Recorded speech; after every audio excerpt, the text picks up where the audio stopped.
Welcome to Part 4 of The Music of Murder. Visit brooksaudiobooks.com for an awesome collection of unique, full-length audiobooks. And be sure to subscribe to be notified when new books are released. Chapter 13. The breath of death, Marcus echoed, his voice filled with disbelief. God help us, what does that mean? Are you saying the French girl is in Orbit's house, dead? We'll find out soon enough. Shaking off the grip of the Chinese butler, McCarty rushed up the steps and through the door, with Marcus right behind him and Wei Anya trailing, softly murmuring a strange song of mourning. The door to the vast conservatory was wide open, releasing a warm, fragrant air that welcomed them. In the dim light, the silent organ with its slender pipes glimmered softly like silver birches under the moon, while a group gathered around the marble bench in front of it. They were striking against the lush backdrop of leafy palms and thorny cacti, drawing their gazes with an irresistible and fearful fascination. Orbit's tall figure stood before the organ, the thorn baby held tightly in his arms. Beside him, Clara, the houseman, leaned forward, and little Ling Sunny knelt at the foot of the bench. There on it lay a slender form, as relaxed as if in slumber. The bright hair flowed from beneath a neat little bonnet, resting gently against the high, white stone back, while the small, gloved hands hung limply at her sides. McCarty paused for a moment, crossing himself, but Wei Anya rushed forward, grabbing Ling Sunny and pulling him away as if from some unspeakable danger. Then Orbit turned around. His face was pale and tense, prompting McCarty to step forward to greet him. "Thank heavens it's you." The deep, resonant voice was hoarse and shaken. "Wei Anya thought he spotted you passing by, and I told him to run after you. McCarty, look at this girl. What is this horror that has come to my house?" "Is she dead?" McCarty's voice dropped to a reverent whisper. "How did this happen? What was she doing here?" "Listening to the organ. She seemed perfectly bright and healthy, just like this little child. But when I finished playing and turned around, she was just as you see her now. I feel like I'm losing my mind, like I can't trust what my own eyes are telling me. What could this terrifying sight mean?" "We need to figure this out, Mr. Orbit." McCarty was quickly regaining his composure, and his sharp mind was racing to address the crisis before them. "Max, go next door to Ellison's and fetch the inspector, but don't say a word to anyone else. Clara, take the little one back to the other house, and let Mrs. Thorne know her nursemaid has fallen ill here, but will be fine shortly, and she shouldn't worry. Do you understand? Can you manage to say it in a way that won't make her come rushing in here?" Clara stood straighter and nodded, too overwhelmed to speak. His expressive face betrayed his emotions, but he gathered his strength and took the baby that his employer had numbly offered. Little Maud let out a soft wail of confusion at the sudden change and reached out her tiny, dimpled arms toward the familiar but oddly distracted figure on the bench. Her cries echoed back to them as she was hurriedly carried out of the room. "Now, Mr. Orbit, what happened when you turned from the organ and saw Isolde like this on the bench?" McCarty began. "Where was the baby? How did Wei Anya and Clara know something was wrong? Did you call them? Have you sent for anyone else?" Orbit rubbed his forehead, feeling dazed, and McCarty noticed his hand came away glistening with sweat. "For the doctor, of course." He answered the last question first. "Alumby, over on the next block. I haven't seen a physician in years myself, but some of my neighbors swear by him. I told Wei Anya to call him as soon as I could grasp that. She was gone." A slight tremor ran through him, and he turned his gaze away from the rounded, childlike face that looked as though she were asleep, except her bright blue eyes were dull and wide, staring blankly at the high ceiling. "She wasn't dead, then, when you first saw her after you stopped playing?" McCarty himself struggled to keep going, facing that silent, overwhelming presence before them. "I don't know, but surely she must have been. She didn't move, and there was no sign of her breathing. I can't make sense of it. What terrible thing could have happened to her?" "Why don't you start from the beginning?" McCarty fought to keep his impatience in check.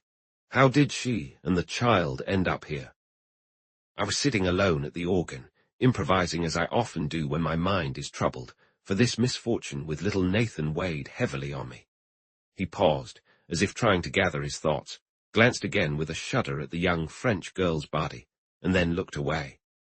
The room felt overwhelmingly warm, so I went to the window and opened it wider to see Isolde and the baby just outside, listening. Child is captivated by music, and Isolde has brought her in before at my invitation. Mrs. Thorne finds great amusement in little Maud's affection for me. When I saw them standing there, I suggested they come inside, and I opened the door for them. Isolde took a seat where you see her now and placed the baby on her lap. I returned to the organ, actually forgetting they were there the moment I sat down again. Handel's Largo came to mind, though I doubt it would appeal to a child, and I played it through. As the final notes faded into silence, the sound of little feet scampering across the marble floor brought my guests back to my thoughts, and I turned to look. Little Maud was over there, playing with the palm tree, trying to reach the broadest of its leaves. Isolde was just as you see her now. I can't really recall what I thought at first. Maybe that she had fallen asleep, or was still under the spell of the music. But in almost no time, it hit me that something was very wrong. I remember calling her name sharply and rushing to her side. But before I even touched her, I felt deep down that she was gone. You didn't move her, Mr. Orbit. The body is still in the same position. I raised one of her hands to check for a pulse, but there wasn't even the faintest beat beneath my fingers. I lowered it back onto the bench and tilted her head forward.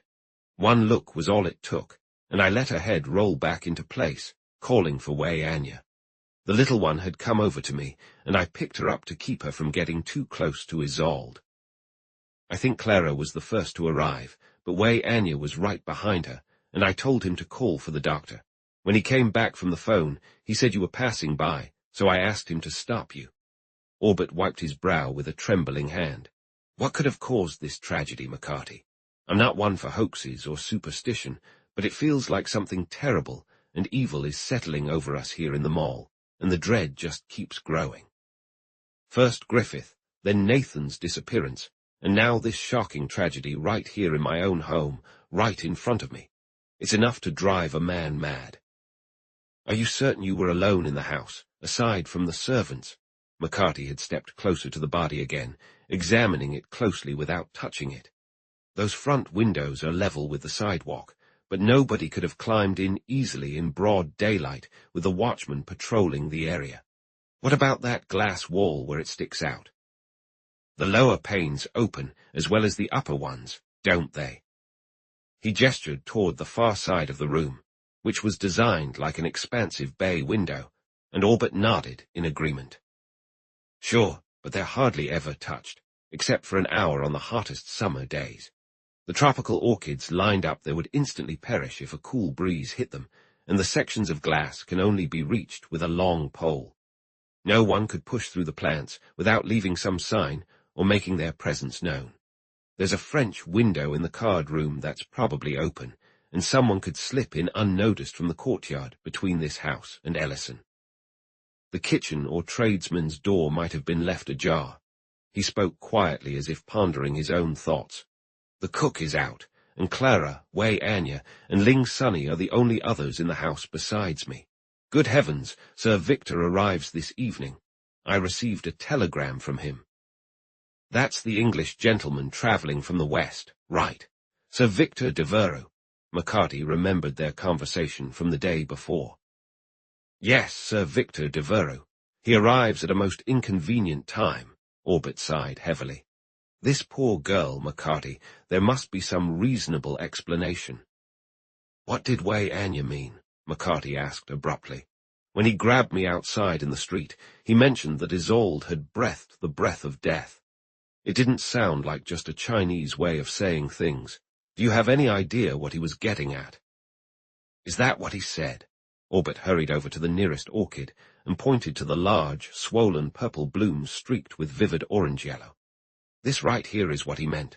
One of my rarest specimens, a hybrid created from two of the lesser-known varieties of orchid in Central America. The native people down there see it as toxic and believe that to inhale its foul and nauseating scent means certain death. There was an old superstition among them that the plant was part vegetable and part animal. They believed the strange vibration of its petals, which resembled a heartbeat, was a sign of it breathing.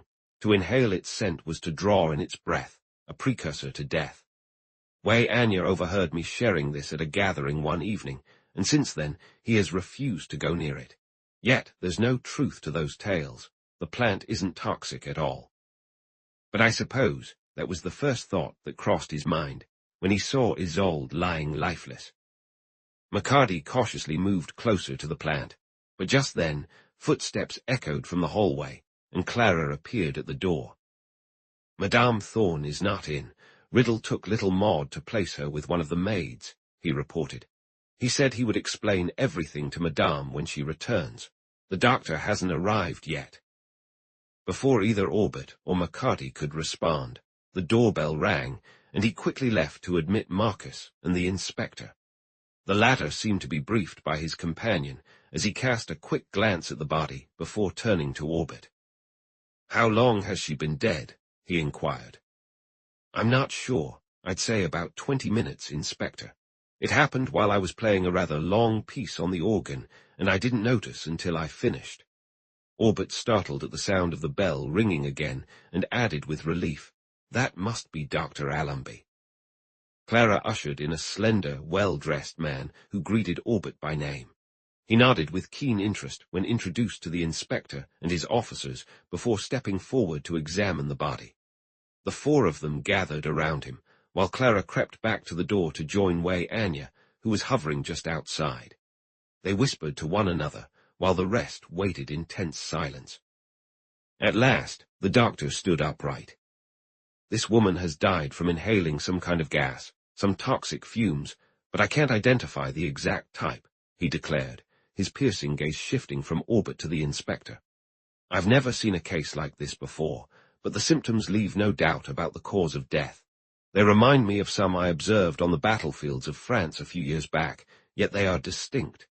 Clearly, death resulted from an uncommon kind of asphyxiation. The autopsy will reveal more." Poisonous fumes. McCarty caught a faint, high-pitched gasp from the hallway, a sound that belonged to Wei Anya. Unbidden, his eyes wandered to the grotesque, bulbous orchid that seemed to pulsate in the shadows, almost reaching out toward them. Could it truly be the breath of death? A chill crept beneath his skin, making his scalp tingle, but the inspector's practical voice pulled him back to reality. "How long would you estimate she's been dead, Doctor?" "Not much longer than half an hour. The body still has warmth. You're in charge here." The inspector nodded. "Then I recommend you alert your medical examiner right away. I take it this death is, well, a mystery, Mr. Orbit." "An inexplicable one, Dr. Allenby. I was in this room at the time, playing the organ there, while Isolde and the baby, this young girl was the nurse for Mrs. Thorne's child next door, were sitting on that bench." The doctor flinched and quickly inquired, "The child, what happened to it?" "The houseman took it home after you were called," Orbit replied. "But it was unharmed. The child was here next to the nurse." "Oh no," Orbit interjected. "While I was playing, the child climbed down and was entertaining itself over by that palm." "A miraculous escape," the doctor exclaimed. "If it had stayed here, it would undoubtedly have suffered the same fate as the nurse." "Was that window open just as it is now, the one right behind those plants at the back of the bench?" The doctor kept his gaze fixed on Orbit's face, and McCarty noticed a change in his tone. It seemed to pick up speed. "Just as you see it now," Orbit confirmed. "Nothing has been disturbed or altered in any way. But, Doctor, are you absolutely sure of your diagnosis? I'm not doubting your expertise, but this dreadful situation is completely baffling to me. I heard nothing, saw no one. When I sat down at the organ, Isolde appeared to be a perfectly healthy young woman, full of life. Yet when I turned back just a few minutes later, she was lying there lifeless." The child was completely unconcerned and seems to have noticed nothing. She's a shy little thing, uneasy around strangers, and if anyone had entered and approached the nurse, it seems impossible that she wouldn't have cried out or come to me. Thank goodness she's old enough to talk. We might learn something from her later." "That is an important point," the doctor agreed. When you approached the body, did you notice any strange odor in the air? It would have been sharp, irritating, almost suffocating. Think, Mr. Orbit. You must have been aware of some unusual chemical smell, even if it dissipated quickly. There was a moment of silence, and then Orbit slowly shook his head. I didn't notice any such odor, he replied. It's strange because I'm particularly sensitive to that sort of thing, but I was completely overwhelmed by the shock of what had occurred. As soon as I realized the girl was dead, I called the servants. They might have sensed the odor you mentioned. Clara, weigh Anya. The two stepped forward hesitantly from the hall, but in response to the doctor's questions, backed by more direct inquiries from the inspector, they could only shake their heads in denial. Clara had been polishing some brass in a nearby room and heard Mr. Orbit called weigh Anya. He found it strange that he hadn't rung as usual, and when he called again, there was something in his voice that made Clara think he needed help. He rushed in and saw the girl lying on the bench, while Mr. Orbit stood there holding little Maud in his arms. Weigh Anya had entered just behind him, and their stammered accounts matched their employers in every detail. They didn't notice any smell except for the plants surrounding them, and they were certain they hadn't seen any strangers lurking nearby, let alone getting into the house. They had both been on the lower floor all afternoon. I live on the next street, and I'd be happy to assist your medical examiner, Dr. Allenby said, as he turned to the inspector, a peculiar restraint in his voice. I'll look through my notes on this case and try to determine the nature of the chemicals that produced the gas or vapor responsible for this young woman's death. In the meantime, I am at your service. Mr. Orbit, I'm sorry I arrived too late to be of real help, but it seems the end must have come nearly instantaneously. He bowed, still carrying that air of suppressed emotion, and left the room, with weigh Anya following him to the door. Orbit shrugged, spreading his hands in a gesture of hopelessness. Did you see? I think the man genuinely believes I'm hiding something from him. But who would? I can't convince myself of it either, even with that poor girl's body right here. It's terrible, just terrible. He sank onto a low stone seat, resting his head in his hands, as the inspector observed. Poison gas.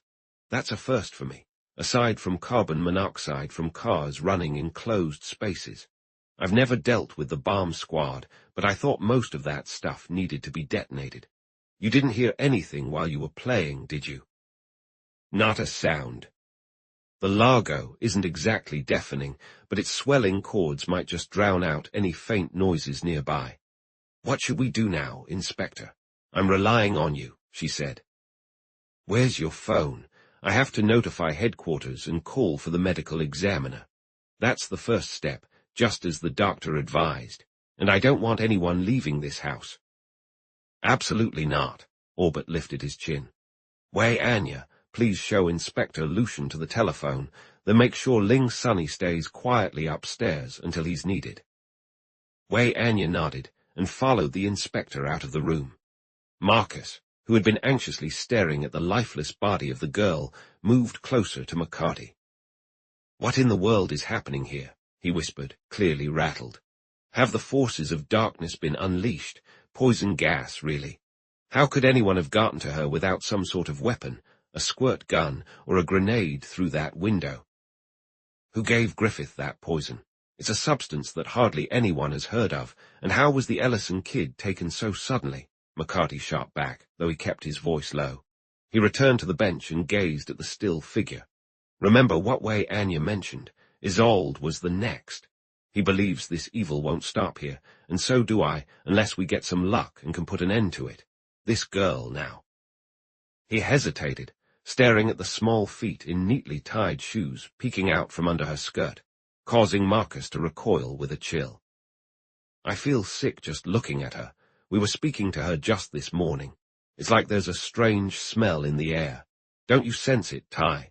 Maybe it's something that sneaks up on you gradually, and before we know it, we could end up like her.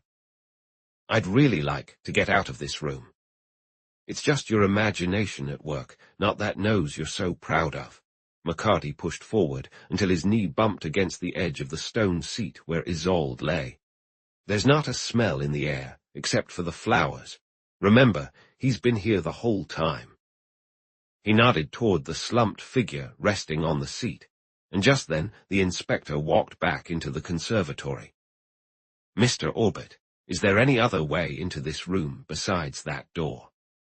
Orbit looked up and slowly shook his head as he stood. "No, just the windows, as you can see. Let's close and secure them, then lock this door behind us. I want everything here to remain untouched until the medical examiner arrives. Take us somewhere private to talk. I need to get all the details sorted out for my report." "How about my study upstairs?" Orbit suggested.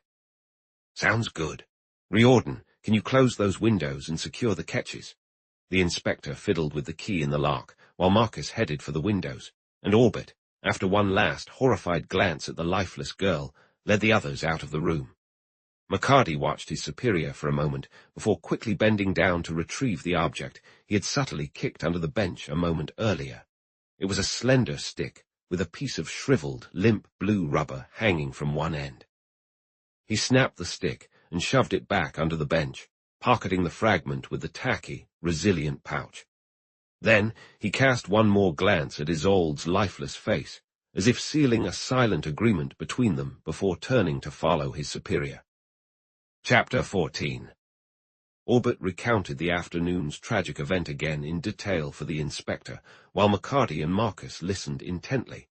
His story had not changed from the first telling. When he finished, the assistant to the medical examiner was announced. The inspector left with Orbit, while McCarty and his colleague quietly stepped back. "We're leaving just as the real investigation starts," Marcus sighed, with a mix of intrigue and dread, as they descended the steps into the deepening shadows of late afternoon. "I would have loved to explore that conservatory on our own.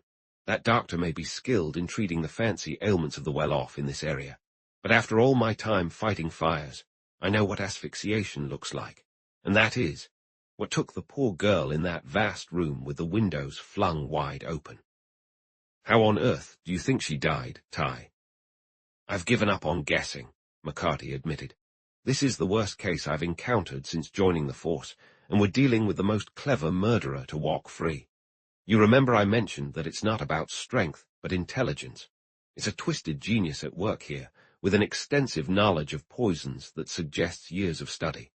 Let's slip around to the back of the house and wait for the medical examiner from headquarters to leave. I have a feeling we're not the only ones eager for a moment or two in that conservatory." "Why that?" Marcus asked, surprised. "Is there something hidden there? How could there be, with all the servants around and Orbit right there in the room? This is the first murder I've ever heard of that could happen while a man was playing the organ just feet away and a small child was running about, completely unaware. There's the baby." They had reached the back courtyard, and at the tradesman's entrance of the Thorn house next door, a robust housemaid appeared, holding little Maud in her arms. She regarded them with open curiosity, and McCarty lifted his hat, approaching her with a friendly smile. "Looks like Maudie has a new nurse," he said, trying to charm her. "It's a shame Isolde fell ill back at Mr. Orbit's." "How is she?" the woman interrupted. "What happened to her? I know who you are. You're with the police, trying to figure out who killed the valet inside." McCarty acknowledged her recognition, with a bow as graceful as his bulk allowed. "That's right. We happened to be nearby today when Isolde got sick. She had brought the baby in to hear Mr. Orbit play, and he told Clara to take her home while the doctor came. I reckon that French girl is pretty bad off, but we weren't informed of what ailed her." "Isolde," the child had caught a familiar name. "Maudie wants Isolde, wants to hear the man play again." She squirmed to get free, and the woman bent down to place her on the ground, carefully holding onto her fluffy skirts. "She's a handful," the housemaid exclaimed in frustration. "I barely got her to calm down, and now she started crying again. Isolde has a wonderful way with her, and a lot of patience too, and Maudie has taken quite a liking to her, considering how short a time she's been here. She's a sweet girl, and I can't quite figure out what's bothering her, since she was perfectly fine when she left with the baby for a walk this afternoon." "I want to walk now," Maudie declared, making a clumsy attempt to move forward. "I want to go to Isolde." "Hey there." McCarty extended a stubby finger, and Maudie looked up at him for a moment before shyly wrapping her little hand around it. "What happened to your pretty balloon?" "Balloon." She brought her other hand to her mouth and sucked her thumb thoughtfully. "Exactly," McCarty encouraged, clearly amused, while Marcus stared at him in surprise. "That grand blue balloon you had, whatever happened to it? Did it pop?" "She didn't have a balloon," the woman began, but Maudie had other ideas. "Did too," she insisted firmly. "Isolde bought it." "From a man, what I mean is, a vendor, with a big basket full of them down by the gate. A big basket with lots of balloons, red and blue and purple ones," McCarty asked. Maudie nodded vigorously. "Big basket," she confirmed. "Isolde bought the balloon, and I took it into the man's house where he played the music." She seemed to be trying hard to recall the details, and McCarty patiently waited.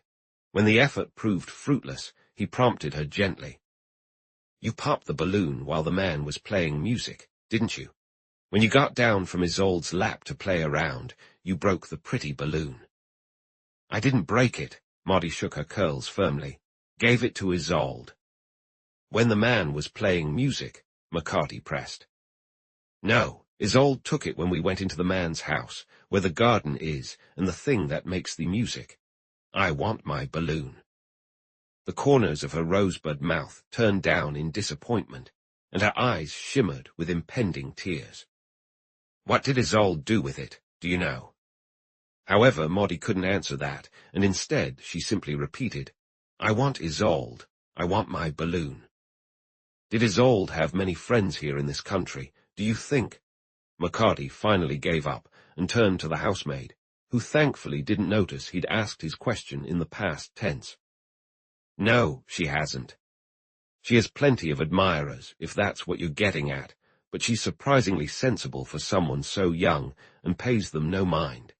She wouldn't have stepped foot in Mr. Orbert's house if that Griffith had still been around. She couldn't stand the sight of him, and who could blame her?" McCarty chuckled. He was quite the charmer, by all accounts, but I imagine there are others that Isolde isn't fond of, right? She seems to be a bit afraid of someone, doesn't she? "Not that I know of." The woman tossed her head as she caught Maudie up again, who protested. "I have no reason to discuss her with a stranger anyway. Go on with your nonsense." McCarty laughed again, jovially. "A little gossip doesn't hurt, but Max and I have work to do. Goodbye, Maudie." "Goodbye," the young girl replied kindly, and the two moved toward the Orbit house. "Why were you asking the girl about the balloon?" Marcus asked, once they were out of earshot of the woman who remained at the door watching them. "I didn't see any around the child's body. How did you know she'd gotten one for her?" "What was that guy doing lingering by the gate, if he hadn't already sold one here and was hoping to sell more?" McCarty replied. "Who else would be interested in balloons when there isn't another kid in the neighborhood, since the Burminster girl's still away and Nathan Ellison's gone?" "Gone, indeed." Marcus's voice dropped to a fearful whisper. "I feel it in my bones, Ty, that the boy will never be found alive. There goes the car with the medical examiner's assistant. They'll be ready to collect the body now, and soon everyone will know. Who the devil is behind all this?" "Who's going to be next marked for death or to disappear?" McCarty shot back. "That's what worries me now, because the murderer is moving faster and faster, as if the killing fever has taken hold of him. In that same vein, that's my one hope, that his cleverness and cunning will be outmatched, and he'll slip up. The pressing question now, Max, is who will be next." They re-entered the Orbit house through the tradesman's entrance, and found Andre the cook agitated over the fate of his fellow countrywoman. His hands shook as he prepared chestnuts for a glaze, and his voice trembled with angry threats that emerged in a hoarse monotone from beneath his bushy mustache. For Griffith to be taken, perhaps it was fate or divine will at play, for he was of no use to anyone but MCU, and a good valet can easily be found, especially among the French. But for little Nathan to vanish, and now the beautiful Isolde to be killed, This shall be avenged." "You're absolutely right, it shall," McCarty replied grimly. "Andre, do you know the cook over at the Websters across the street?" "It's a woman," Andre replied, looking up with disdain. "A woman as large as a brigadier with 3 moles on her cheek. What can she possibly know about cooking? But what can you expect? They come from the old bourgeoisie, those Websters. I have no acquaintance with that Amazon of the 3 moles." "Have you ever noticed her eyes?" McCarty asked suddenly. "Do they seem to look in 2 directions at once?" "Oh, yes," Andre exclaimed in disbelief. "It's as if she can see behind her. Has she told you something valuable for your investigation?" "She'd need to see more than just behind her to do that, Andre." They left him still grumbling and made their way through the pantries and down the hall toward the front, but McCarty quickly pulled Marcus back as the doorbell rang loudly. "That'll be the ambulance to take the body to the morgue for the autopsy," he whispered. "The medical examiner's assistant must have called for it before leaving, which is why it got here so quickly. We'll just keep ourselves hidden until it's all over." "And we won't get another chance to see the body," Marcus lamented. "What would be the point? It won't help us, and the truth won't come from what has already happened, but from what might be ahead. It's best to get the poor thing's body out of sight." In silence, they listened to the heavy footsteps outside, but once the front door closed again, McCarty gestured for his companion to follow him to the conservatory. The door stood wide open, and the freshly opened windows let in a gentle breeze that stirred the palm leaves. There was no trace left of the tragedy that had just taken place. McCarty walked over to the organ and examined it thoughtfully before sitting down on the stool, turning away from the instrument, his hands resting on his knees as he stared at the marble bench where Isolde had lost her life. Marcus shifted restlessly from foot to foot, observing him. Suddenly, with a grunt, McCarty leaned forward, peering beneath the bench. "There's nothing down there." Marcus followed his glance. "The floor is as bare and clean as your palm. What else is there for us to find?" "Nothing now," McCarty answered. Still, he moved to the windows and checked the sills before leading the way out of the room.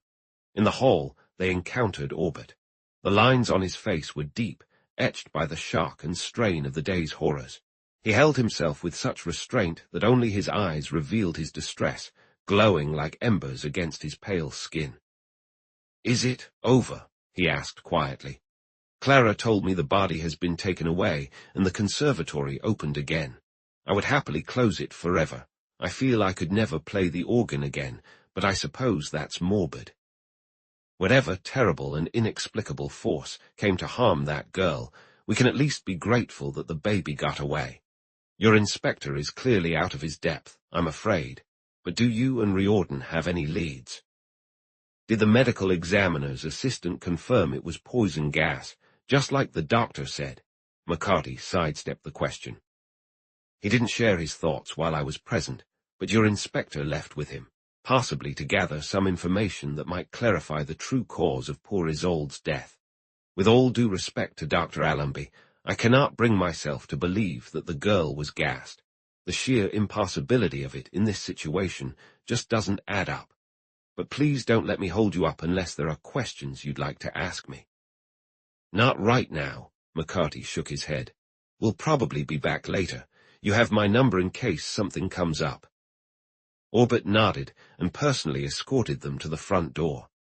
As they walked toward the east gate, they were met by James Jennings, who immediately began asking excited questions about the murder, but McCarty cut him off. "You know as much about it as we do," he said firmly. "The girl died suddenly while sitting in the conservatory with the child playing at her feet, and even the doctor isn't sure what happened. James, do you remember that balloon vendor you chased away from the gate when we arrived? Have you seen him hanging around before?" "More times than I can count," the watchman replied without hesitation. "Balloons are new for him. He used to sell peanuts, and before that, little plaster figures. His name's Tony. He knows the kid who delivers the evening papers for the whole mall. Is there something wrong with him? He hasn't come inside the gates while I've been here." "Oh, no," McCarty responded quickly. I thought he looked a bit like a guy I used to know. Don't let any reporters in, James, until we get back. He rushed through the gate, pulling Marcus along, and came to an abrupt stop around the corner. I need to have a word with that paper boy, he said. Maybe he can give us a lead on this Tony. We'll catch him as he heads back. Balloons again, Marcus scoffed. I know you'll keep your thoughts to yourself until you choose to share, but you think that a balloon has something to do with that girl's death. I should really head back to the engine house and get some rest for tomorrow. I won't be any good to you if you keep me in the dark. I'm in the dark myself, Max, McCarty admitted, feeling guilty. It's just a wild theory of mine, but I have a popped balloon in my pocket that I found on the conservatory floor right in front of Isolde after the doctor left. I don't know if it's relevant, but it reminded me of the kind of gas they sometimes fill balloons with. I broke the stick off it and tossed it under the bench, and when we just went back, it was gone. Marcus's mouth dropped open. But how on earth could gas, poisoned or not, be put into it? He began. I've never heard anything like that. SHH, the boy's coming now, McCarty warned, then stepped forward. Hey, just a minute, kid. Where can I find your friend Tony, the one who sells toy balloons? I saw him around here this afternoon, and I want to buy a dozen or so for an event. James Jennings, the watchman at the mall, said you could help me out. The boy, a brown-skinned lad with soft, dark eyes and a shy, friendly smile, pushed his cap back on his curly black hair. Tony Primavera, he nodded. He should be done with work for the day now, but you can find him over where he lives with Joe, the Iceman, in a basement on 3rd Avenue near 80. He'll have his stock right there with him, too. After thanking their informant, they made their way east to the avenue mentioned, then up the busy street to 80th Street, where they quickly spotted the steep basement stairs marked with a sign that said orders for coal and ice were taken below. With Marcus following closely behind, McCarty descended into the dimly lit cellar, illuminated only by a flickering gas jet. In addition to a table and rickety chairs, 2 cots covered with stained blankets, and a stove with a bubbling pot that filled the air with the strong scent of garlic made it clear that this space served both as a home and a workplace. However, their attention was drawn primarily to a large basket in the corner overflowing with toy balloons, making it seem almost miraculous that it wasn't lifted off the floor by its buoyant cargo. Are those the same ones he had with him this afternoon? Marcus asked. If they are, he hasn't sold many, McCarty replied. I wonder where he's gone. It'll be quite the sight, us trailing them through the streets of the city, but I'm determined to find out what's inside every last one of those tonight. Marcus looked worried. What if we find what we're looking for and the 2 of us end up in trouble? He said, anxious. For once, listen to me, Ty.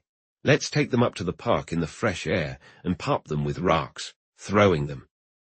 I'm not saying we've made a lot of progress in this investigation, but we'd be wasting our time if we just stood around doing nothing. Well, what do the naysayers of the losing side expect when they rely on someone like you, who's scared of a child's toy, to keep us safe if we toss a cigarette or try to coax the stove with a little kerosene? McCarty shot back, adding with childish contradiction.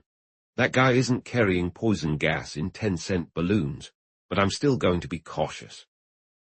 Their argument was interrupted by a noisy entrance, and the dark-skinned vendor of the afternoon appeared, balancing a round, porous loaf and a pale, bulbous cheese under his arm. Joe's out. He pointed to the table with his thumb. Write the order on the slate, and he'll bring it to you shortly. It's not coal or ice we need, Tony, but some of your balloons. Lots of them, McCarty replied. You know the kid who delivers papers over at the New Queen's Mall.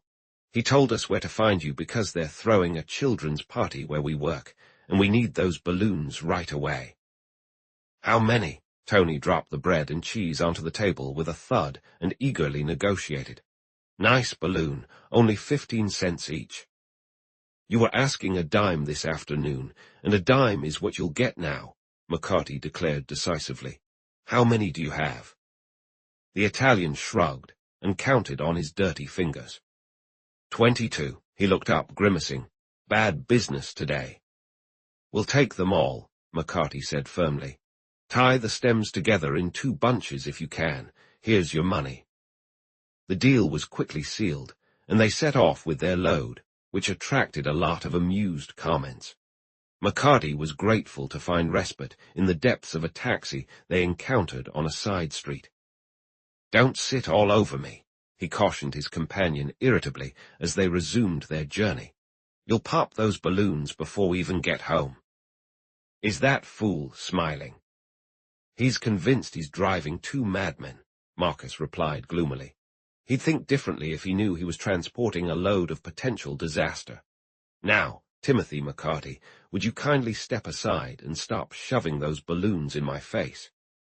The conversation fell silent until they arrived at McCarty's apartment.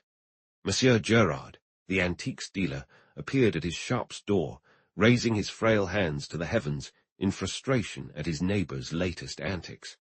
McCarty merely acknowledged him with a quick nod before following Marcus, who was carefully making his way up the stairs, cradling their cargo with almost motherly care. In the living room, he placed it down in the center of the floor and threw open the windows wide before turning on the light. The balloons floated upward in a colorful mass, prompting him to make a wild leap to catch them. Tie that bunch to the arm of the chair, McCarty instructed. Let's start with mine. Hold them steady while I grab my penknife to pop one.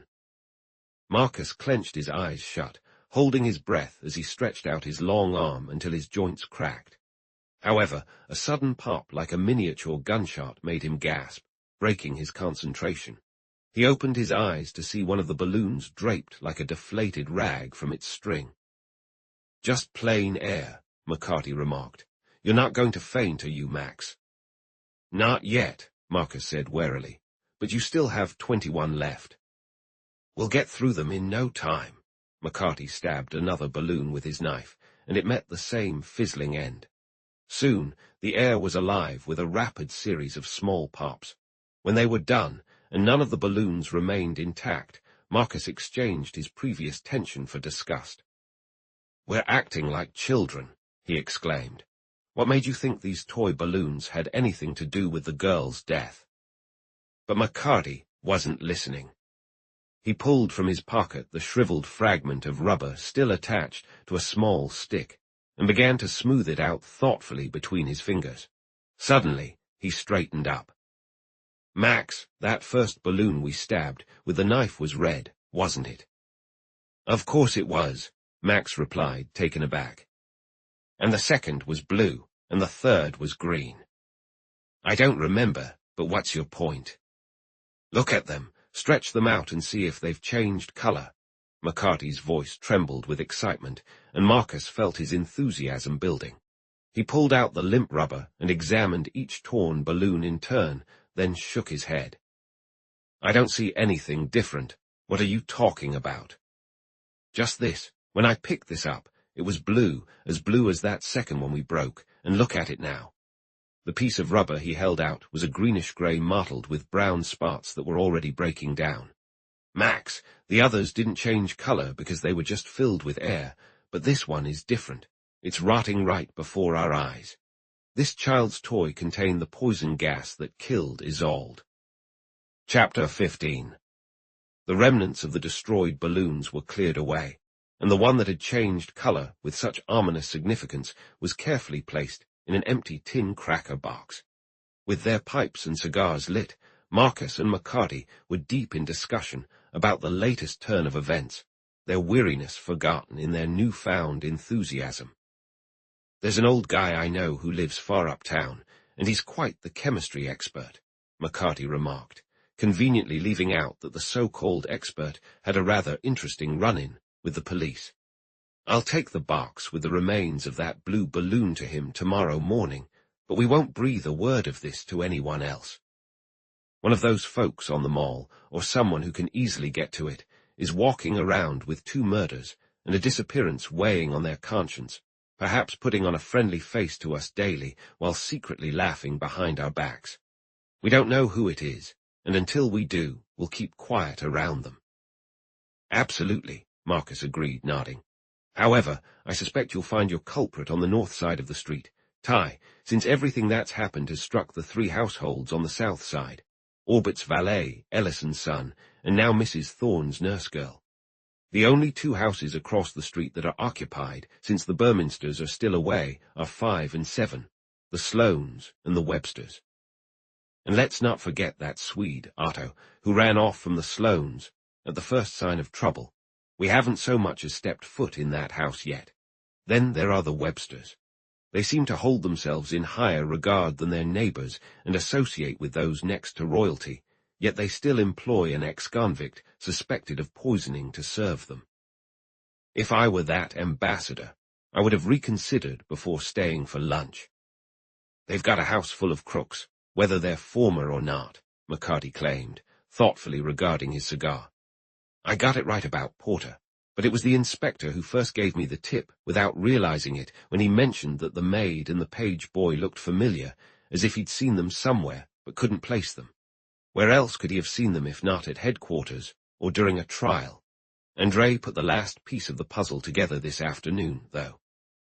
Orbert's cook. He did. Remember when I asked him if he knew the cook over at Webster? He said it was a she, a big woman with 3 moles on her cheek. Jenny Malone managed to move about $20,000 worth of counterfeit goods through the best shops in the city for the Carpenter counterfeiting operation before she got caught. She wouldn't have been apprehended at all if it hadn't been for those 3 moles that gave her away. Since Andre tipped me off, I've been wondering what the rest of that household is like, and whether they have more reasons to keep the neighbours at a distance. Marcus leaned forward suddenly, taking his pipe out of his mouth. Are you suggesting that the Parsons themselves aren't on the up and up? He asked. The old gentleman with his grand charities and pious words, his spinster sister, and his young niece. Do you think the old man is losing his mind and has turned into a murderer? Is he the one who's turned that house into a hotbed of crime right there on the Mall? Someone has, McCarty shrugged.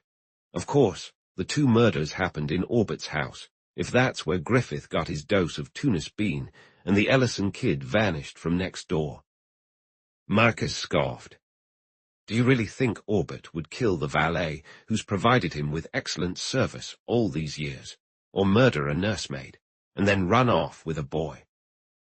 No one in the Thorne household could possibly be involved in Isolde's death, and it makes no sense that Ellison would kidnap his own son. Orbert is likely facing scrutiny now and might attract a lot of attention, and let's not forget, there are others in that house besides him. I've been thinking the same thing, McCarty said, taking a final drag on his cigar before placing the stub in the ashtray. So far this evening, we've been popping balloons, and that's all we've accomplished since this case began. Just deflating one lead after another, getting nothing but hot air. I'd like to sneak through the Webster house and Orbert's place without anyone the wiser, but if you weren't such a clumsy, heavy-footed oaf, Max, we could have paid them a visit tonight without leaving a trace. Clumsy, is it? Marcus shot back, indignant. Me, who has been scaling walls and ladders since you first set foot on the beat. We broke into an empty house in broad daylight. We can get into the others at night, just as easily, regardless of what fancy burglar alarms they might have. I know most of them from my experience fighting fires, thank goodness. Since that first night we went through those gates, I felt deep down that one way or another we'd be going in there like a couple of cat burglars, and now it's time. If instead of Webster and his convicts it happens to be one of those Frenchmen or that Chinese fellow in Orbert's house, we'll catch him. The first thing we're going to catch is the restaurant around the corner. It's nearly 10 o'clock, and we haven't had dinner, McCarty replied. We won't be showing up near the mall until midnight or later, and we have a lot of planning to do first. Once their meal was finished, they returned to the rooms. McCarty paused in the doorway of the living room, a strange look crossing his face. Sit down and light your pipe, Max. He opened the closet door as he spoke. I'll join you in a minute. Now where? He stepped out of the closet and into the bedroom. Marcus paused mid-packing his pipe, caught off guard by an unfamiliar sound that reached his ears. McCarty was whistling, breathy and out of tune, yet there was something oddly familiar about that persistent little tune. McCarty rarely engaged in any kind of musical expression unless he had something to hide. What was he up to that he didn't want Marcus to find out? He had opened and closed the door to his clothes closet and was now in the bathroom, still trying to whistle that strange little melody, almost like the ones Marley's child learned in kindergarten. Marcus returned to his pipe as McCarty came back into the room. "Did you find what you were looking for?" Marcus asked. McCarty's face flushed. "I did not, but it doesn't matter," he replied briefly. "I did find an old set of burglary tools I once took from Black Matt. They might come in handy. And here's a revolver for you." "I don't need that," Marcus said quickly, eyeing the weapon with disapproval. "I prefer something compact and sturdy, with no trigger that might accidentally send me to the gallows." "Do you think I'd trust you with it if it were loaded?" his host shot back. "It's just for show if we get cornered. We'll be wearing handkerchiefs over our faces like those movie bandits. We don't want to be recognized, no matter what happens. It doesn't matter what tracks we leave behind, as long as we can clear ourselves. So let's use these cutters to slice through every wire we find. And tomorrow we'll have a new task ahead of us, tracking ourselves." Marcus grinned before his expression turned serious. "We've got the toughest challenge ahead of us that we've ever faced, Ty, with this monstrous devil we have to take down. I can't shake the feeling that there's more to this than just him." McCarty dropped the tools he had been organizing and stared thoughtfully into space. "It's hard to explain, but it feels like there's something powerful and as evil as a demon from hell itself aiding this wretch in his destruction. He's becoming bolder, Max. He's bound to overreach himself sooner or later. If we could figure out who his next target might be, we could trap him." "That's beyond me," Marcus shook his head. "Is there a glass cutter and some putty in that set?" For over an hour, they discussed their upcoming adventure. At midnight, they left the apartment and took a winding route across town to New Queens Mall. They waited until Dave Harley's, the night watchman, wandered to the far end of the block, then let themselves in through the west gate and slipped into the space between the Burminster mansion and the smaller Sloane's home next door. Their original plan had been to visit Orbit's house first, but a light still flickered from the lower floor, showing that the host and his guest, Sir Victor Devereux, hadn't turned in yet. However, the Webster residence was dark and quiet, so they moved around to the back. There, they paused to adjust handkerchiefs over the lower parts of their faces, and Marcus surveyed the scene. There was no moon, and even the stars were mostly hidden by fast-moving clouds. The rising wind that whipped through the narrow spaces between the houses hinted at an approaching storm. "It's the equinox, no less, that's coming." Marcus shivered, more from nerves than from the cold, and his voice came out as a muffled whisper beneath the handkerchief. The flashlight in his hand flickered as he aimed its beam at the house wall. "Look at that. If the old gent has any valuables here, he must think that the crooks inside are enough protection from those outside, because he's still using that outdated Kip electric system that even a toddler could disable. Get yourself to the mouth of the alley, Ty, and keep watch for the guard." McCarty nodded and moved out. After a pause during which Hollies had gone back and forth twice, he heard a quiet hiss behind him. When he returned, he saw loose wires hanging harmlessly from the wall and a wide gap in one of the windows where Marcus had removed an entire pane of glass. "I did a solid job," Marcus whispered, pleased with himself. "The phone line is cut, and the interior alarm system is out too.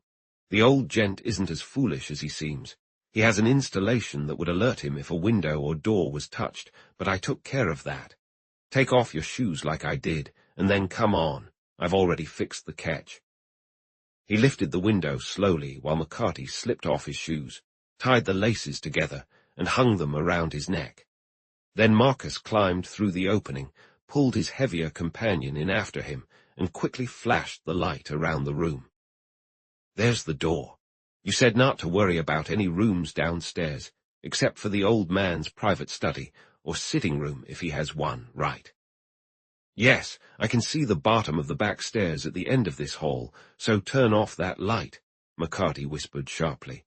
"You're breathing loud enough to wake the dead." They carefully made their way to the stairs and began to climb. The silence was heavy, and to the amateur burglars it felt increasingly threatening. They quietly made their way through the wide hall, their stockinged feet barely making a sound. They paused at each doorway as McCarty shone his flashlight inside, revealing only grand drawing rooms and a dining hall so vast it could host a banquet. Wouldn't you think he'd buy more furniture? McCarty forgot their uncertain circumstances for a moment, gazing disdainfully down a long portrait gallery, where the Cavalier and Puritan ancestors of the Webster family seemed to watch over a few scattered chairs positioned far apart against the wall. There aren't enough seats in all these parlors to accommodate a respectable funeral, and what's here is old and dull, just like the junk in Gerard's antique shop. Maybe it's worth a lot, and then some, Marcus suggested wisely. But I'm not risking jail right now just to have a look. There's another smaller room farther in that could be the old man's study. He was correct. The space they entered resembled more of an office than a study. A roll-top desk, a swivel chair, filing cabinets, and a sturdy safe filled the room. The rugs, upholstered furniture, and tall bookshelves formed a mismatched backdrop. Unless you're skilled in safe cracking, which I doubt, I don't see how this room is going to be helpful, Marcus said. Those keys you stuffed in your pockets won't do us any good. Won't they? McCarty chuckled darkly and walked over to the nearest filing cabinet. Keep your lights steady, Max. It may be fireproof, but every section opens with a single lock, and I could pick it with a button hook. The lock proved him right, as it gave way to the third key he tried, revealing an orderly arrangement of ledgers and documents inside. Look at his fine, neat handwriting. Marcus was digging through the top drawer. What's this? It's a bunch of typed pages with his own notes in the margins, all headed.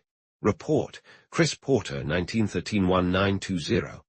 He's written underneath, reasonable doubt. Pardon necessary, then, pardon granted, help required. Give it to me, McCarty insisted.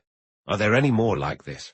All these ledgers are filled with notes on charity cases. Here, another. It references a reformatory and is written in his own hand. Weak, not vicious, can be useful with the right influence. It's labeled, Danny Sayer, 17. This one talks about that Jenny Malone. Let me have them all, McCarty interrupted. Can't you see what they are? The criminal records of all the hired help. Move to the next section. A pause lingered, broken only by the sound of rustling papers, until Marcus exclaimed in a hushed tone. Ty, here's a bunch of notes about methods of killing, all tangled up with religious context, and among them is poison gas. Fluorine, hydrogen, and HF. Grab it! McCarty quickly shoved the documents he had been examining into his pockets and shut the filing case. Gather all the notes and let's get out of here. We won't need to search this house any longer. But on his way to the door, he stopped and let the beam of light glide along the rows of books in their massive shelves. They looked like reference volumes on a wide range of topics, from hygiene and sanitation to law and religion. Everything was meticulously organized, except for the lower shelf, where the heavy encyclopedias were stacked haphazardly.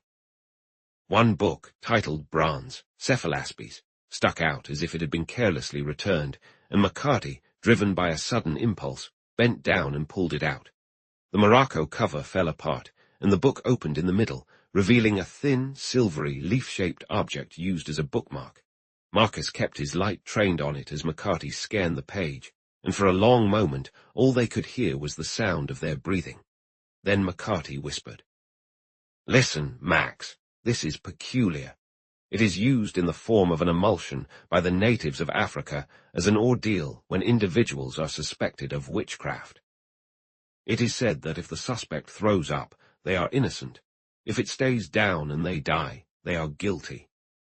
That's quite the clever scheme, considering, Marcus remarked. If he is guilty, and I wouldn't put it past those savages to use witchcraft, they save themselves the trouble and cost of an execution. But what on earth does that have to do with what's happening here in the mall? Nothing. McCarty ripped the page from the book, wrapped it around the leaf-shaped bookmark, and stuffed it into his pocket. Nothing at all, except that the concoction they make the suspects consume is Tunis bean. He returned the damaged book to its place, and they slipped out of the room, making their way down the stairs and back to the open window through which they had entered. The silence was unbroken, and when they crawled through the opening and into the windswept courtyard, McCarty leaned against the wall, precariously balancing on one foot as he pulled on a shoe, while Marcus quietly closed the window. "Are we not going to break into orbits?" he asked, mimicking his companion's actions. The notes about poison gas, the marked page about Tunis bean, and the backgrounds of the criminals he associates with. If Benjamin Webster isn't the person we're after, I'll eat my hat. "Then you might want to build an appetite for the future," McCarty replied dryly. "There's no more evidence against him than there was against Otto Lindholm, and if the lights are out over at Orbits, I'm willing to take a chance." The small palace across the way was shrouded in darkness, but its marble facade shone pale in the faint glimmer of starlight before a wind-driven cloud obscured it once more. Once again evading the watchful eye of the night guard, they crossed the street and slipped into the opening next to the Ellison house, where the glow from the upper windows silently testified to the anxiety and heartache within. McCarty stopped his companion in front of the small side door. "I'll wait here while you head around back and cut any wires you come across," he said. "The bulge of the conservatory keeps me out of sight from the street, and it's unlikely anyone in the Ellison household is looking out their windows.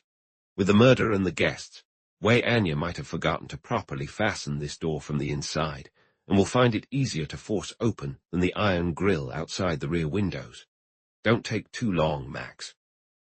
Marcus hesitated, glancing up at the neighboring house and then out at the sidewalk, but he hurried off without a word while McCarty took out his keys and waited.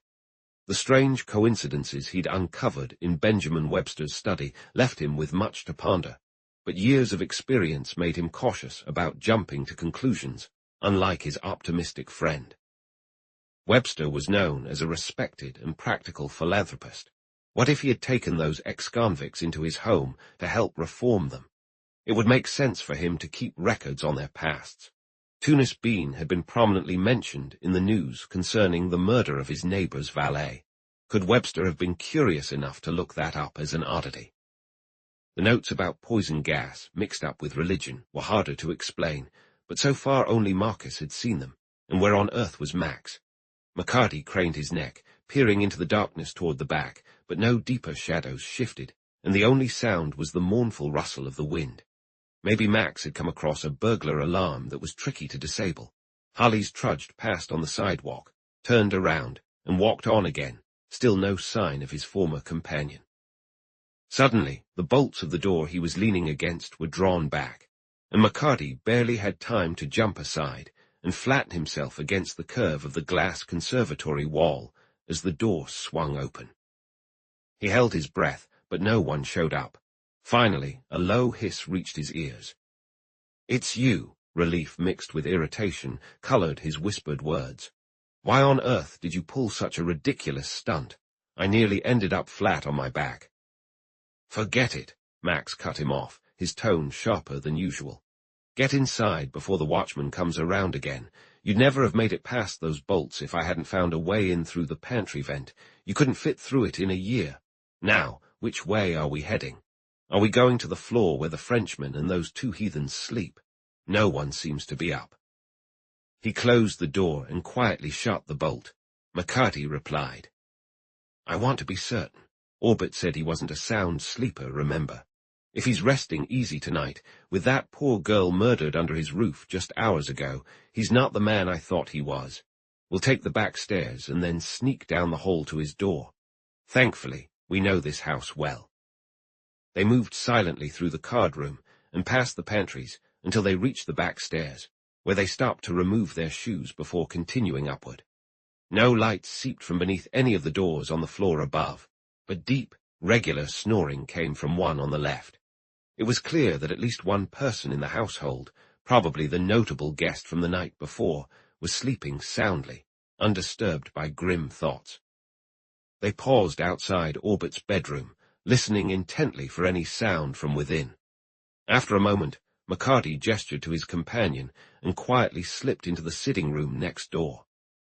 "You've been in that bedroom before," he whispered closely to Marcus. "You know how the furniture is arranged, so you won't trip over anything. Go in and see if he's asleep. I've got our story ready if he catches you." "I don't want to," Marcus protested, clearly reluctant. "Besides, there's a strange, sweet smell in the air. Can't you smell it? If anything in there jumps out at me, I hope you move quickly to explain it afterwards." He stepped away from McCarty, whose ears caught the sound of his feet softly padding toward the connecting door between the rooms. An awkward pause followed, and then the footsteps returned, fading into the distance. Moments later, a dim light flickered. It wavered, steadied, then abruptly went out, followed by a dull thud as the flashlight hit the thick rug. McCarty moved forward as he heard Marcus's low, trembling voice break the stillness. "For the love of all that's holy, come here, Ty. Someone's been here before us." Chapter 16. For a moment, McCarty's sturdy legs wobbled beneath him, but he quickly steadied himself, pressing the button on his flashlight as he stepped through the threshold. A peculiar scene unfolded before his wide eyes. Marcus was weakly clinging to an upright post at the foot of the intricately carved bed where Orbit lay. His chin, once strong, sagged, and his sunken eyes were just dark smudges against the pallid grey of his face. The pajama jacket hung open at his throat, and his arms were thrown above his head, as if he had been caught off guard, trying to shield himself from an unseen threat. As McCarty took in the scene, he became aware of a sharp, sweet smell that assaulted his nostrils. "Chloroform," he exclaimed, pointing at a small bottle on the bedside table. "Is that a towel on the pillow next to his head? Toss it in the corner, Max, and then get back in the other room. Hurry." Marcus sprang into action, grabbing his flashlight as he moved. McCarty hurriedly opened the 2 windows wide before rejoining him. "Aren't we going to raise the alarm?" Marcus asked, his voice rising with excitement, but McCarty quickly hushed him. "No, we can't risk getting blamed for this. We're getting out the way we came, as fast as we can. Don't say another word until we're past the gates. The devil himself is loose." They raced down the stairs, through the pantries, and into the lower front hall, making their way to the card room. Each footstep felt endless, echoing in their tense ears, but they pressed on until they reached the small side door, Marcus bolting it back. "Let's put on our shoes first," McCarty urged. "There's no space to do it out in that alley, and we're safe enough for now, but hurry." Once shod, they slipped out, quietly closing the door behind them.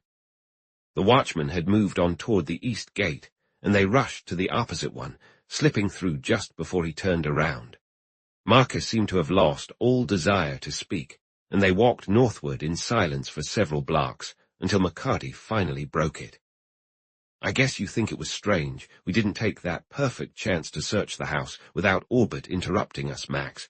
But who knows how long he'd been under that chloroform, or when he'd wake up. We couldn't risk scaring away whoever did this to him, or we wouldn't have sneaked in ourselves." "How do you know he wasn't dead?" Marcus asked, his tone heavy with accusation. "I saw his chest rise and fall regularly with his breathing. That stuff couldn't keep him down for long," McCarty replied impatiently. "Didn't I open the windows myself and tell you to remove the towel that must have slipped off his face?" "It was still damp with that stuff," Marcus muttered with a shudder. "And chloroform evaporates faster than anything else I know," his companion exclaimed. "That means it must have been given to him just moments before we went upstairs. The sitting room looked fine to me. Did you notice if anything was out of place where he was?" "I did not," Marcus insisted. "I was shocked to see his face when my light hit it. If he's found dead by morning, I'll feel like I've murdered him myself. I won't be able to sleep a wink or breathe easy until I know he's all right." But when they returned to McCarty's rooms and the scattered discussion picked up again, it was Marcus who first showed signs of exhaustion. He sank into a deep, healthy sleep. Meanwhile, his host remained hunched in his armchair until dawn, smoking countless cigars and squinting into the hazy atmosphere of the familiar room, as if he were seeing strange and frightening things.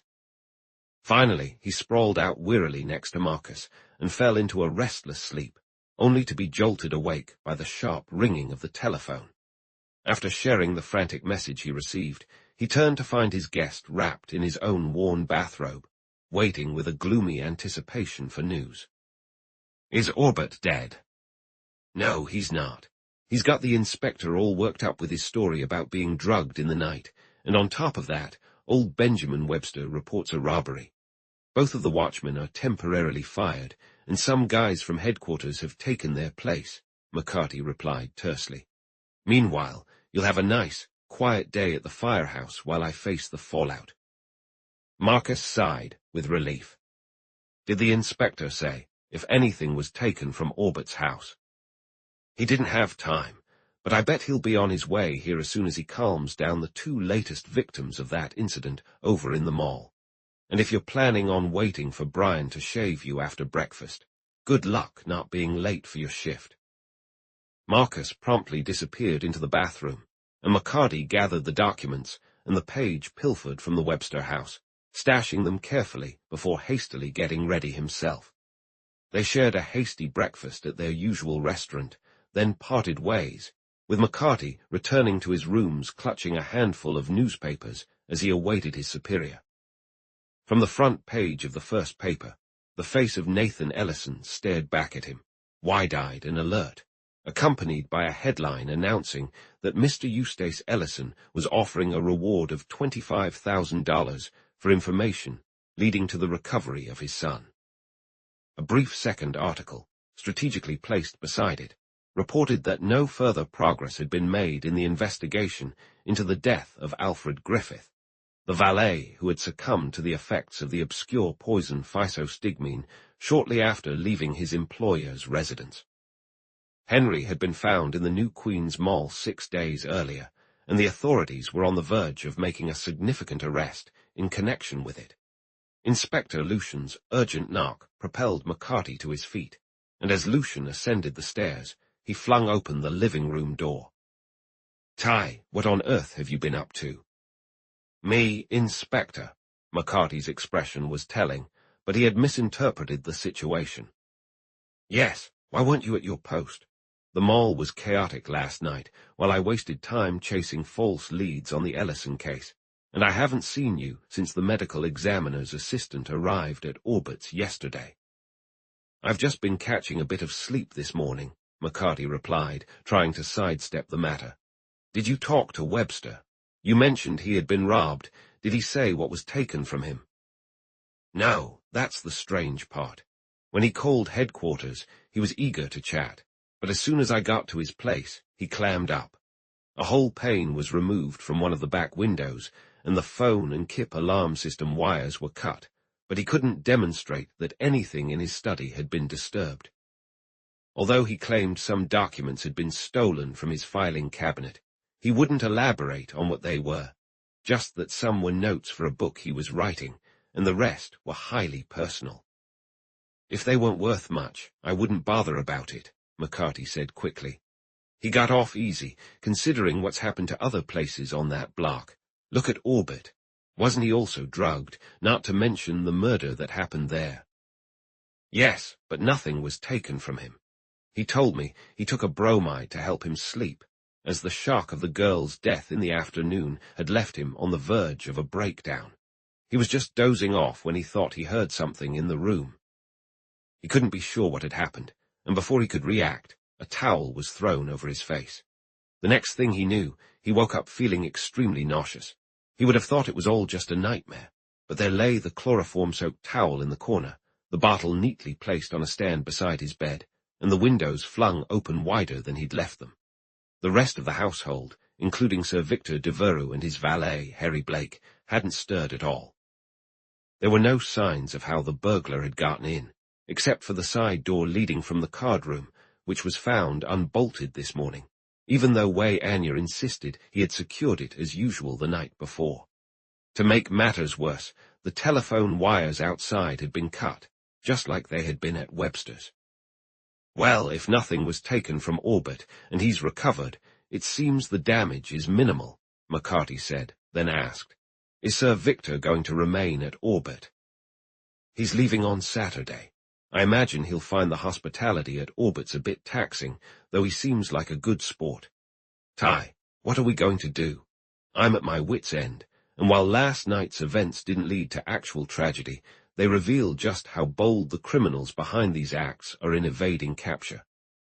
In the bright morning light, the inspector's expression aged him by years, and McCarty felt a pang of sympathy. Well, I don't know, sir, he replied. If only papers that were of no use to anyone but Webster were taken, and nothing at all was stolen from Orbit, perhaps someone is just trying to distract you from the 2 murders and the boy's disappearance. Have you heard from Martin? He's back, and Blaisdell, the artist, came with him. Blaisdell, at Ellison's now, offering whatever assistance he can, but he hasn't seen Nathan since the boy came to say goodbye at his studio. I spoke with him, and I truly believe he's being honest. It's the most dreadful mystery. Has the autopsy been done on that girl Isolde yet? McCarty lowered his voice. Just about an hour ago. Ty, it has everyone in the medical bureau buzzing. The examiner concurs with Dr. Allonby, but he can't go any further. The type of gas used is completely unfamiliar to them, more lethal than any chemical used during the war, and they've sent a report to Washington to see if they know anything about it there. Thanks. Inspector Lucien accepted the cigar McCarty offered, lighting it before continuing. Fluorine gas is one of the components. Fluorine, McCarty paused, match halfway to his own cigar. Yes, but there are other properties involved. Fluorine burns, as you know, but there was no sign of burns on the girl's face, although her lungs were scorched. How it was forced into her is a mystery to me, and the chief is furious, like a bear in a cage. He shook his head in frustration. If we don't show results soon, I'm going to get transferred, and that marks the beginning of the end. Yet I feel the weight of failure more than anything. I had a chance to act quickly when that valet was poisoned, but now that little boy and the lovely young French girl, God, it feels like I've been criminally negligent. Not at all, Inspector, McCarty responded earnestly. It's just like I told Max. We're facing the toughest case and the cleverest murderer in the department's history, and we won't catch him by trailing behind. It's about figuring out what he's going to do next, and that requires outsmarting him. Who will be the next victim? That's the question we need to answer. Once he had thoroughly reviewed the situation again, the inspector finally left, and McCarty spent a long hour poring over the papers taken from Webster's filing cabinet. The collection of reports, clearly transcripts from court and police records, included not just the names of Jenny Malone, Chris Porter, and the boy Danny Sayer, but also those of Bert Ferris, Hannah Cray, and Bessie Dillon. Ferris had been found guilty of insurance fraud, yet Webster had noted on the report significant provocation due to need for family. Hannah Cray was labeled a shoplifter, while Bessie Dillon was identified as a con artist, with the annotation beside both women reading, "Reform assured." The manuscript was a haphazard collection of notes regarding various tactics used in modern warfare, accompanied by long-winded rants against the immorality of organized killing. McCarty had little patience to sift through it. The mention of fluorine gas included only the formula and its effects. Without a second glance at the article about Tunis beans, McCarty set the torn page aside with the other papers, but pocketed the peculiar, shiny bookmark. Outside, a fierce rainstorm was raging. Grabbing a sturdy umbrella, he donned his hat, locked the door behind him, and headed out into the street. Immediately, he was cornered by a young man with a wild shock of bright red hair, who had been lurking in the doorway of Monsieur Gerard's shop. "Hey, Ty, finally caught you. What's got Inspector Lucien visiting you so early this morning? Any new surprises in that lively little circus of crime playing out right under your nose at the new Queen's Mall?" The jab was carefully timed, but McCarty smiled warmly in response. "I see your bulletin has only the report about the girl's death yesterday afternoon, Jimmy. That's old news now." Jimmy Ballard widened his eyes and ducked into the shelter of McCarty's umbrella. "For heaven's sake, has there been more action?" he exclaimed. "Come on, Ty. You know I'm always ready to help you out." "What's going on now?" "Well, McCarty said, pretending to be deep in thought.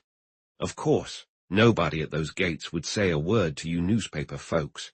If I were to tell you about the 2 robberies, it might come back to me.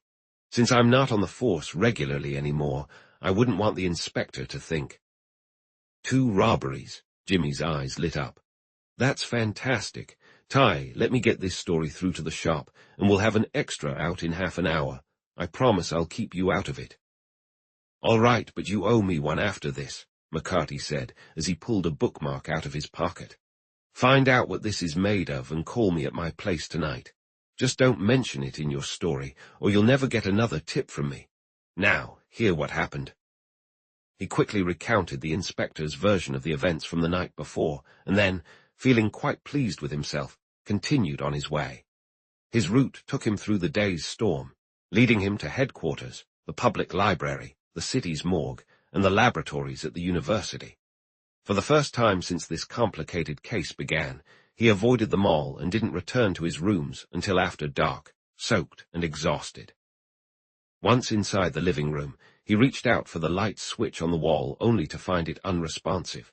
At that moment, he sniffed the air sharply. Someone had been in his rooms again. His lights had been tampered with because they were on the same circuit as the house next door, and a faint beam was sneaking across the air shaft past his bedroom window. Besides, his switch had worked just fine the night before. Was someone waiting for him? Knowing that the weak gas light in the hallway below was still bright enough to cast his shadow in its dim glow, he quietly closed the door behind him and pulled out his revolver. "Is anyone here?" His deep voice broke the silence. "Step forward, you coward, and I'll give you the fight of your life." He listened intently, straining to hear even the faintest sound, but there was nothing. No footsteps, no breathing disturbed the heavy quiet that followed his challenge. After what felt like an eternity, his doubt turned to certainty. Someone had been there and had left, but how far had they gone? What had happened in his rooms that he was not supposed to see? What had the intruder left behind for McCarty to stumble upon in the dark? Had a trap been set for him under his own roof? McCarty pressed his lips together, his jaw tightening. Keeping his revolver ready in his right hand, he reached behind him with his left and leaned his umbrella against the wall. He bent slightly and took a cautious step forward, headed toward the fireplace. With the utmost care, his left hand searched through the dark around him, but it met only empty space. He took another step, then another, finally. About waist-height, his fingers brushed against a fine cord stretched taut across his path, vibrating like a harp string at the lightest touch. Gently trailing his fingers along it, he moved to the left until the cord turned sharply around the corner of his heavy desk. He pressed on again. Now he faced the fireplace, this time from the left side, and the guiding line was rising. It must be at the level of the mantel now. He was almost to the shelf itself. Moving ever more carefully, inch by inch, he let his fingers glide with increasing sensitivity, tracing the cord to the corner of the mantel. There, he felt what seemed to be a pulley, cleverly rigged over the clamp of a portable lamp that had never been secured there before. If the cord snapped, something at the other end of that pulley hidden beneath the mantel would fall. But what would happen then? Would the entire house be torn apart by the blast of a dreadful machine, or would something drop down upon him? It was clear that the setup was designed for him to sever that line. But why had it been assumed he would simply walk straight ahead from the doorway, instead of possibly moving around the wall? His matches, of course. They must have thought he wouldn't stop to dig through his pockets for any he might have, when a whole box was right there on the mantel, where he always kept them. The source of trouble, then, had to be from the mantel itself, or just beneath it, if the weight on the other end of the pulley fell, and that danger would align itself with the doorway. Shifting his revolver to his left hand, McCarty carefully reached out with his right for the weight hanging from the pulley. A grim smile crept across his face as he traced the cord back along the edge of the mantel, until his fingers encountered the cold ring of a revolver's muzzle. So that was the trick. When the weight fell, that fine and strong cord, like fishing line, which he could feel coiled around the trigger, would jerk back, and from that muzzle would erupt a certain, deadly message. But McCarty intended to ensure that wouldn't be the case. He dropped his revolver into his pocket and quickly and skillfully detached the cord that was wrapped around the trigger of the other gun. He pulled it free from the tangle of wire strung over the nails under the mantel. Setting it on the mantel within easy reach, he effortlessly yanked down the lamp bracket with its makeshift pulley, snapped the cord, and threw the whole mechanism into the empty fireplace. Then a new thought struck him. What if the person who had set up this little surprise was nearby, close enough to have seen him enter, near enough to hear the expected gunshot? Wouldn't that person come to see the results for himself? The realization hit him with a jolt, and he almost laughed out loud. He had been pondering a question with Max for the past 24 hours, and now, by heaven, he had his answer. But why should his enemy be let down? Why shouldn't he hear that shot after all and come to investigate, revealing his identity in the process? Above him, there was only the loft, and above that, the roof and the clouds pouring rain at that very moment. With a sudden decision, McCarty grabbed the revolver from the mantel, aimed it straight up, and fired. He quickly jumped aside, crouching behind a large armchair. The echo of the shot had barely faded when a loud pounding came from the entrance door below. This time, a raspy chuckle escaped McCarty's lips. So that was the plan, to act like he was just passing by and make a big scene to draw attention to himself right after the shot was fired. Let him keep banging and break the door down. The one who came up those stairs would be the one who set up that killing machine. The loud banging ceased for a brief moment. Then there was a tremendous crash, followed by another and another, until finally the door gave way with a snap of the lock and a jarring thud. Someone was sobbing, harshly and breathlessly, scrambling up the stairs, illuminated by a flickering flashlight that danced under the living room door. That door then swung wide open, the light sweeping across the room, revealing a distraught voice filled with anguish as it cried out, "Ty, for the love of God, what's happened to you?" McCarty emerged sheepishly from behind the chair. "I've been handling guns since I first joined the force, Max, without ever a problem. But when the lights suddenly went out just now while I was cleaning this thing, I'll be damned if it didn't go off in my hand."